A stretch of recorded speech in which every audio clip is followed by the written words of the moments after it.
Young directors లో ఒక్కొక్కరిది ఒక్కో శైలి. చాలా వరకు అందరూ మాస్ మూవీస్ చేస్తూ బాక్స్ ఆఫీస్ ను షేక్ చేస్తున్నారు. అనిల్ రావిపూడి మాత్రం కామెడీని నమ్ముకున్నాడు.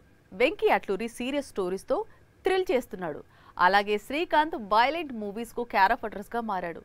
ఇప్పుడు వీరు ముగ్గురితో మెగాస్టార్ మూవీస్ తీస్తున్నాడు. భోళా శంకర్ తరువాత ప్రస్తుతం బింబిసార డైరెక్టర్ వశిష్ఠతో విశ్వంభర అనే చిత్రం చేస్తున్నాడు చిరు. ఈ సినిమా పూర్తయింది. గ్రాఫిక్స్ మాత్రమే పెండింగ్ లో ఉన్నాయి. దాంతో చిరు కొత్త సినిమాలపై ఫోకస్ పెట్టాడు. త్వరలో అనిల్ రావిపూడితో సినిమాను స్టార్ట్ చేయబోతున్నాడు. అనిల్ రావిపూడితో మూవీ కంప్లీట్ కాగానే చిరుతో సినిమాలు చేసేందుకు మరో ఇద్దరు యంగ్ డైరెక్టర్స్ రెడీగా ఉన్నారు. వారిలో ఒకరు ఆల్రెడీ నానితో ప్యారడైజ్ తెరకెక్కిస్తున్నాడు. అతనే శ్రీకాంత్ ఓదెల. ఇతను చిరుకు భీకరమైన ఫ్యాన్. అందుకే తన ఫేవరెట్ హీరో కోసం పవర్ఫుల్ స్టోరీ రాశాడు. మెగాస్టార్ ను ఇంప్రెస్ చేసి డేట్స్ లాక్ చేశాడు. ఈ మూవీని నెక్స్ట్ ఇయర్ నాని బ్యానర్ లో ప్రారంభించనున్నారు. లక్కీ భాస్కర్ మేకింగ్ చూసి చిరు ఫిదా అయ్యాడు.